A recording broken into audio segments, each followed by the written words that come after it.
నమస్తే, welcome to leader TV. నేను మీ journalist Naresh. ఇక నిన్న సాయంత్రం జరిగినటువంటి క్యాబినెట్ భేటీలో ఏదో జరిగిపోతుంది, ఏదో ఇస్తారు, ఇంకేవో మనకు అమలు జరుగుతాయి అని చెప్పి ఆశించినటువంటి అన్ని వర్గాలు కూడా డిసప్పాయింట్ అయినాయని చెప్పుకోవచ్చు. ఎందుకు డిసప్పాయింట్ అయినాయో ఒకసారి ఇక్కడ చూడండి.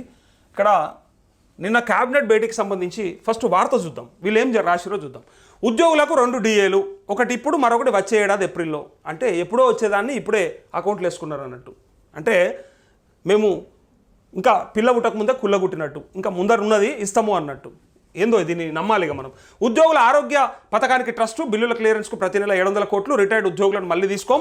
ఎర్త్ సెన్సస్ వర్సిటీకి మన్మోహన్ పేరు, స్వయం సంఘాల బీమా సొమ్ము శ్రీనిధికి, 33,194 కోట్లతో రోడ్ల అభివృద్ధి, మెట్రో 2వ దశ 19,579 కోట్లు, రాష్ట్ర మంత్రివర్గ సమావేశంలో నిర్ణయాలు, వివరాలు వెల్లడించిన బట్టి పొంగులేటి 5 గంటల పాటు సాగిన క్యాబినెట్ భేటీ అంటూ ఒకేసారి రైతు భరోసా 5 గంటల పాటు క్యాబినెట్ భేటీ అయ్యి వాళ్ళు చాలా చర్చించి బయటకు తీసుకొచ్చిన విషయాల్ని నిన్న బట్టి అట్లే పొంగులేటి బ్రహ్మాండంగా ఎక్స్ప్లెయిన్ చేసారు ప్రజలకి అర్థమయ్యేలాగా. ఎందుకంటే మన గతంలో రోడ్లు మంచిగా లేకుండే, మెట్రో లేకుండే, అన్నీ ఇలా తీసుకొచ్చి కొత్తగా చెప్పినట్టుగా వాళ్ళు ఇచ్చే కటింగ్లు చూస్తే నవ్వుకున్నారు అందరు కూడా. ఇక్కడ చూడండి, ఒకేసారి రైతు భరోసా, అది పంట వేసే నాటికి అందరికీ. ఏందో అసలు ఈ పదం ఏందో, అర్థం ఏందో, ఆ పదప్రయోగం ఏందో నాకైతే అర్థం కాలేదు. ఆ పంట వేసే నాటికే అందరికంటే అసలు ఏందా కథ? మొన్నటిదాకా ఏం చెప్పారు, ఇప్పుడు ఏం చెప్తున్నారు, అసలు ఇది నిజమా కాదా, అసలు లోపల ముచ్చటనే లేదని చెప్తుంటే వీళ్ళేమో ఇంకా ఈ ఆంధ్రజ్యోతి అనుకుంటా ఇది. నిధులు జమ చేసుకొని మంచి రోజున ఇవ్వాలని క్యాబినెట్ భేటీలో నిర్ణయం. మీ బతుకులు జడ.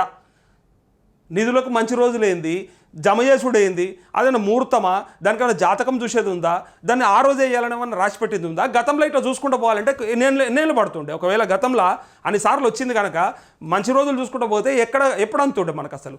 అట్లే ఇక్కడ నష్టం వచ్చిన 2 పంటలకు బోనస్ అట. ఏందో నెలాఖరికే నోటిఫికేషన్, స్థానిక ఎన్నికలపై సర్కారు ముందుకే. ఇదైతే అసలు లేనేలేదు లోపల. నిన్న ఆ ముచ్చట లేనేలేదు, అసలు మంత్రులే చెప్పలేదు, వీళ్ళు కలవడ్డది. వీళ్ళకి 15వ తేదీన మరోసారి క్యాబినెట్ భేటీ. ఎందుకో ఎవరికోసానికో ఏం చేస్తారో అప్పుడు దీనిపై పూర్తి స్థాయిలో నిర్ణయం. ఇంకా మళ్ళా పూర్తి స్థాయిలో నిర్ణయం వస్తుందట. 15వ తారీఖు నాడు మళ్ళీ క్యాబినెట్ భేటీ. కాళేశ్వరంపై 10న సీఎం సమీక్ష, బనకచర్ల గోదావరి అనుసంధానం పైన కళ్ళు తిరిగి పడిపోయిన మంత్రి సురేఖ. సరే, ఇక్కడ దాకా వస్తే ఇక్కడ చిన్న ఎగ్జాంపుల్ చెప్తాం మీకు. ఈ నిన్న లైవ్ వస్తుంది.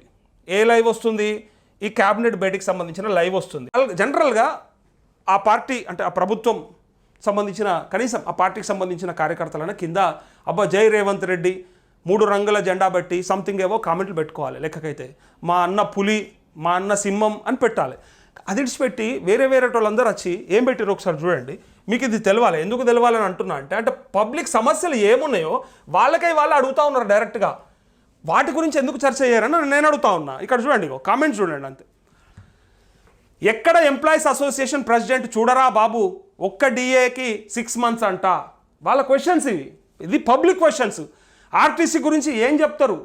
వాళ్ళు సమ్మె కోతామన్నారు, నో ముచ్చట. ఎలక్షన్స్ వస్తున్నాయి కాబట్టి ఎంప్లాయీస్కి గుర్తుకొచ్చారు. కాంట్రాక్ట్ అవుట్సోర్సింగ్ ఉద్యోగుల గురించి ఏం మాట్లాడుతున్నారు సార్? ఎప్పుడు మాట్లాడతారు సార్? మరి స్టూడెంట్ స్కాలర్షిప్స్ గురించి ఒక్కడు మాట్లాడే? వాళ్ళ సమస్యలు డైరెక్ట్గా పబ్లిక్ అడుగుతారు. దీనికి సమాధానం చెప్పాలి. మీకు పర్సంటేజ్కి ఫండ్ ఉంటుంది, ప్రజల గురించి అడిగితే ఫండ్ ఉండదు, మీరు మారరు, మళ్ళీ కాంగ్రెస్ రాదు, ఇక తెలంగాణ మీరు మీ గవర్నమెంట్ వేస్ట్ ఫెయిల్స్ అని డైరెక్ట్గా ప్రజలు అంటున్నారు. ఇది నా కామెంట్స్ కావు ఇవి. ఇది చూస్తే ఇలా రాష్ట్రంలో ఏ సమస్యలు ఉన్నాయో కనిపిస్తుంది. ఒకసారి చూడండి. ఆల్వేస్ 5 DAs పెండింగ్, ఇప్పటికే 5 DAలు పెండింగ్. ఆర్టీసీ గవర్నమెంట్లో విలీనం ఏమయ్యింది? చేస్తామంటారు కదా, ఆడబెడితిరి. ఒక 10 MLAలు బీజేపీలో జంప్ చేస్తే ఉంటుంది సూపర్ మజా కాంగ్రెస్కి అంటూ ఇక్కడ ఇక చూసారు కదా ఎట్లా కామెంట్లు పెట్టిర్రంటే డైరెక్ట్ వాళ్ళ సమస్యలు అడుగుతున్నారు. వాటికి సమాధానం వస్తుందేమో అని ఎక్స్పెక్ట్ చేస్తే అసలు అవి ఎటుపోయినాయో అవి దాని గురించి మాట్లాడేటోడే దిక్కులేడు.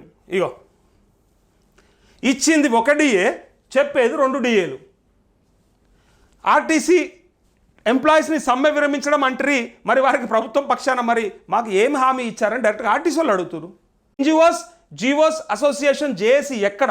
సిగ్గుపడాలి, సిగ్గుంటే ప్రొసీడ్ ఆన్ స్ట్రైక్ వెళ్దామని చెప్పి డైరెక్ట్ అంటా ఉన్నారు.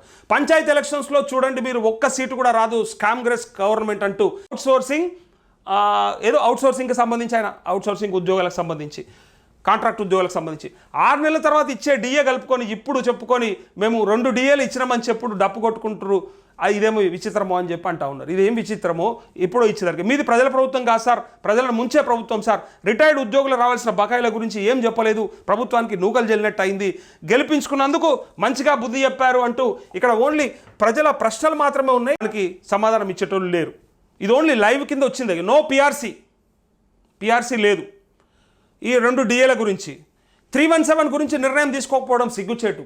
జియో 317 గురించి మోసపోయాం. అవుట్సోర్సింగ్ ఎంప్లాయీస్ గురించి మాట్లాడండి. పిఆర్సీ లేదు, 1 డిఏ అనేది చాలా అన్యాయం. జాబ్ క్యాలెండర్ ఎక్కడా లేదా? ప్రశ్నలు, ప్రజల ప్రశ్నలు. వీటికి ఎవరు సమాధానం చెప్పాలి? ఎందుకంటే వాళ్ళు రాత్రి 11-12 గంటల దాకా వెయిట్ చేసి చూసి ఇగో ఇదేనా మార్పు అంటే ఇదేనా మార్పు? అసలు కాంగ్రెస్ పార్టీని గెలిపించిన ఎంప్లాయీస్ వాళ్ళకి దిమాక్ లేదు. 317 జీవో బాధితులకు మరోసారి మోసం, ఉద్యోగులకు ఏమి చేయడం లేదు. రైతు భరోసా, రుణమాఫీ, నిరుద్యోగ వృత్తి, పిఆర్సీ ఎక్కడ సార్? 6 నెలలకు 1 డిఏ ఏంటిరా అయ్యా? జాబ్స్ ఏవి మరి? Any information about local body elections anyone? 1 DA ఇప్పుడు అన్నారు బాగానే ఉంది, ఇంకొక డిఏ 6 నెలల తర్వాత అన్నారు. అప్పటికే 5 డిఏలు పెండింగ్లో ఉంటాయి సార్, అది మీకు తెలియదా? లోపల ఉన్నటువంటి ఆవేదననే కామెంట్స్ రూపంలో వాళ్ళు రాసిండ్రు. ఏవో డిసిషన్స్ తీసుకుంటారేమో క్యాబినెట్లో అని చెప్పి ఆలోచించి అనుకుంటే ఏమీ చేయలేదని ఏం చేయడానికి కుర్చీ ఎక్కారు కాంగ్రెస్ వాదులారా. ఇలాంటి మాటలు మాట్లాడడానికి ఆలోచన ఉండాలి. గవర్నమెంట్ ఎంప్లాయీస్ ధర్నాకి సిద్ధంగా ఉండాలి. 317 గురించి మాట్లాడకపోవడం సిగ్గుచేటు. అవుట్సోర్సింగ్ ఎంప్లాయీస్ గురించి మాట్లాడండి. పిఆర్సీ ఎప్పుడు ఇస్తారు? జాబ్ క్యాలెండర్ ఏదిరా? అవుట్సోర్సింగ్ ఎంప్లాయీస్ మీ ఎంప్లాయీస్ కాదారా సార్? రకరకాలుగా పోయాం మోసామని ఇట్లా ఇన్ని కామెంట్లు పెడతా ఉన్నారంటే ఒకసారి ఆలోచించుకోవాలి. అసలు ప్రజలకు ఇచ్చేవి, నచ్చేవి, మెచ్చేవి ఏమన్నా ఆలోచన చేస్తురా? లేకపోతే ఇక ఎంతసేపు కేసీఆర్ బాగా చేయలేడు, గతంలో కేసీఆర్ ఖరాబ్ చేసాడు, అందుకోసమే ఇవాళ మేము బాగా చేయడానికి వచ్చినామని చెప్పి ఇయ్యాలటికి కూడా నిన్న పొంగులేటి శ్రీనివాసరెడ్డి నోట్లకించి కూడా మళ్ళీ అదే వస్తుంది. గత ప్రభుత్వం చేసిన తప్పిదాల వల్ల మేము ఇప్పుడు అన్నీ సెట్ చేసుకుంటా ఉన్నామని చెప్తూ మళ్ళీ అదే రోడ్లు కూడా సరిగ్గా వేయలేదు. కనెక్టింగ్ రోడ్లు అసలు గ్రామాలకి వెళ్ళి మండలాలకు వెళ్ళి జిల్లాకు హెడ్ క్వార్టర్కు, జిల్లా నుంచి ఈ స్టేట్ హెడ్ క్వార్టర్కి అసలు రోడ్లు సరిగ్గా లేవట. ఆయన చెప్పినటువంటి మాట. ఆ రోడ్లన్నింటిని కూడా వేయడానికి కొన్ని వేల కిలోమీటర్లు మళ్ళీ సిద్ధంగా ఉన్నాం. మరి ఇన్ని డబ్బులు అవుతాయి, దానికి ఇంత ప్లాన్ చేస్తున్నాం. పైగా మెట్రోను కూడా విస్తరిస్తూ ఉన్నాం.